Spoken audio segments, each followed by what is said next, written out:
तो जी नाज़रीन, so finally इश्क जुनून खत्म हुआ। अच्छा, पिछली बार मैंने इश्क जुनून के बारे में कुछ बात की थी, आज दोबारा करेंगे। अब जब खत्म हो गया तो अब फाइनल इसके बारे में क्या बात होगी, कंक्लूड एक चीज हो जाती है, आपको पता चल जाता है एंडिंग क्या हुई है। पहले था अभी देखते हैं क्या होगा, अब आके हो गया।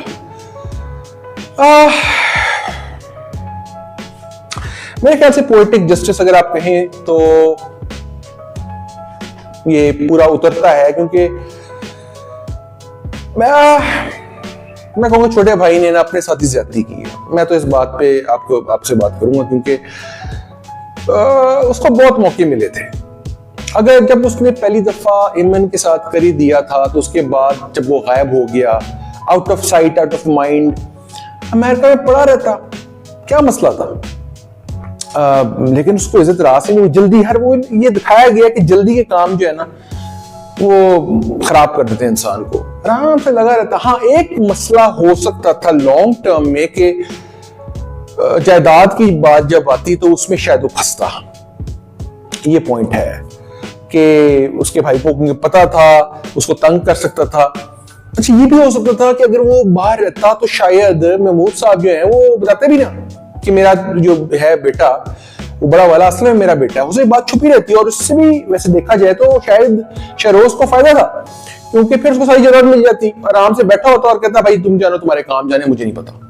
आराम से मौज मस्ती करता। लेकिन वही बात है ना कि अक्ल पे पर्दा पड़ गया, उसकी अक्ल पे पर्दा पड़ा नाजरीन, इसकी वजह से उसने किया, वरना और बात कोई नहीं थी।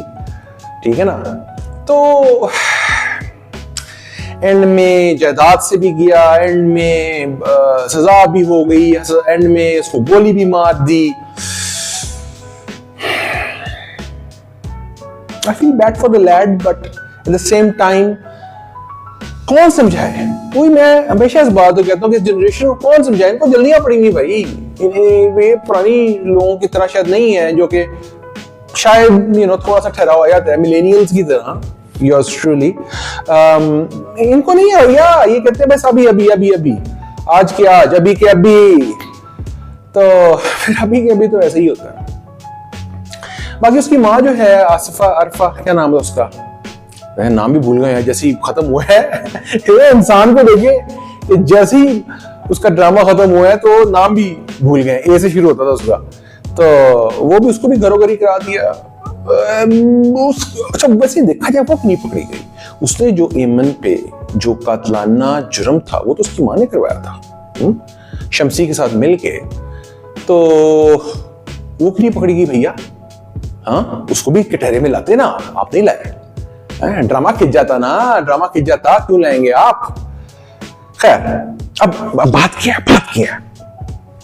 ये है कि वो चली गई अपने अपार्टमेंट में। अच्छा, अपार्टमेंट आप लोगों ने देखा कैसा कमाल था। मतलब यार, ऐसा अपार्टमेंट हो तो बंदा क्या, ठीक है, ये मतलब आपको एग्जाइल कर दिया गया है और आप ऐसी जगह पे बैठे हुए आराम से, और कुछ काम नहीं आपने करना, पैसा आपको मिल रहा है। तो उसका डिसीजन मेरे ख्याल से एंड में सही था, क्योंकि उसने यही बात की कि भाई बात सुनो, अब दिल नहीं मानता, अब मैं इसको देखूंगी। लेकिन देखो, उसने अपना मौक़िफ़ चेंज नहीं किया। उसने ये नहीं कहा कि भाई मेरा अब मौक़िफ़ चेंज हो गया है तो मैं जो हूं ना वो अब ये सही था वो गलत था। एंड तक वो अपने सगी औलाद को जो उसके साथ थी उसके साथ वो रही है। उसने कहा गलत तो सही हो, उसने कहा है, डगे की चोट पे कहा है। मेरे ख्याल से यही चीजें सोसाइटी को खराब करती हैं, क्योंकि अगर वो ये कहती कि नहीं यू नो व्हाट, अब ये प्रूव भी हो गया, सारा हो गया, तो नहीं यार अब नहीं। लेकिन नहीं, उसने कहा ना ना ना ना, हमने तो भैया अपने बेटे की ही मैंने तरफदारी करनी, जो मर्जी कर लो। देख रहे हैं आप। तो उसके बाद एंड में भी उसका दिमाग चेंज नहीं हुआ। उसने ये नहीं कहा कि भाई अब चलो, उसने कहा भैया बात सुनो, I be very honest with you, I don't want to see your face. हाँ, I don't want to see your face dear, take care. तो उसने टेक केयर करवा दिया। उसको क्या है कि उसने कहा भैया मैं ऐसा कोई मजाक है ही नहीं है, मैं आराम से यहाँ साइड पे बैठे हो, मुझे पैसे मिल रहे हैं, मैं आराम से उम्रे शुमरे या अमरीका शिक्का होके आया करूंगी, मैंने जरूर बेबी सिटिंग करनी है तुम्हारे बच्चे की। तुमने बच्चा पकड़ा देना है मेरे हाथ में, है तुमने फिर फ्री हो जाना, तुमने माँ मुझे बनाई जाना, मैंने तुम्हारी माँ बनना नहीं है। तो मुझे बच्चा पकड़ाओगे, मैं कल को तुम्हारा बच्चा मेरे हाथ से गिर गया या नौकरानी के हाथ से गिर गया, फिर तुमने मेरे पीछे लग जाना, हाँ जी देखे जी ये देखो ये अपना काम खराब कर रही है, जान किसने किया है, हाँ जी जान किसने किया है। तो मेरे ख्याल से उसने बिल्कुल सही किया, बिल्कुल सही किया उसने, कैसे कहा मैं अपने घर हूं। और जिसका वकील भाई है वो भी उसने एंड में देखो उसको भी समझ आ गई। हालांकि अगर वो सही होता तो बहुत पहले काम ठीक हो सकते थे, लेकिन नहीं भैया मैं क्यों सही हूं, वो बीटिंग अराउंड द बुश वाली जो बात है वो में बैठती है, बीट अराउंड द बुश भाई।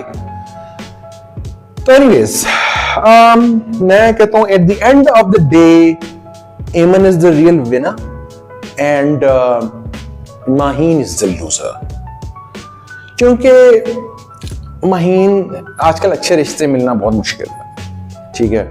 और honestly I was rooting for Maheen, I will be honest, लेकिन वही बात है कि बुरे वक्त में आदमी को छोड़ के चले जाना वो माफी के काबिल नहीं है। और एमन जो है ठीक है बहुत बुरी हुई उसके साथ एवरीथिंग, लेकिन आप ये याद रखें कि अगर एमन इस सिचुएशन में ना आती तो अभी भी वो भांडे धो रही होती और वो अपने कजन के साथ शादी हुई होती, और उसे पता है क्या रहा था, ओ यार मैं वहां गई थी ना, मैं मरी जाती वहां तो बेहतर था, मैं मरी जाती तो बेहतर था। इसने ताने देने थे अपने मियां को। तो अब देखिए उसकी वो इस डिसीजन मेकर है भाई वो डिसीजन मेकर बन गई है, उसको कहा गया भाई आए आप आके बताएं कि क्या करना है हमने, यहाँ भाई क्या करना है। उसने भी कह दिया कि भाई जा भाई तू ही साइन कर, तू ही जो मर्जी कर, हैं मैं बैठा हूं। जैसे आपस की बात है, नेक्स्ट एपिसोड अगर कभी आया ना ये दिखाया जाएगा कि वो डुबो दिया उसने यार बात करने वाली यार, एंड में खिंच मार गया बंदा। मतलब यार तुम क्या कर रहे हो, घर बैठे हुए उसको पावर दे रहे हो, उसको कह तुम जाके करो काम, वो अलग एक पिंडोरा बॉक्स ने खोल दिया। तो anyways it has come to an end the series, it was a good one, I liked it. और let's see what is coming new, और अपना कमेंट से बताते रहें और हम उस पर भी अच्छी सी एक वीडियो बनाएं आपके लिए। Take care for now.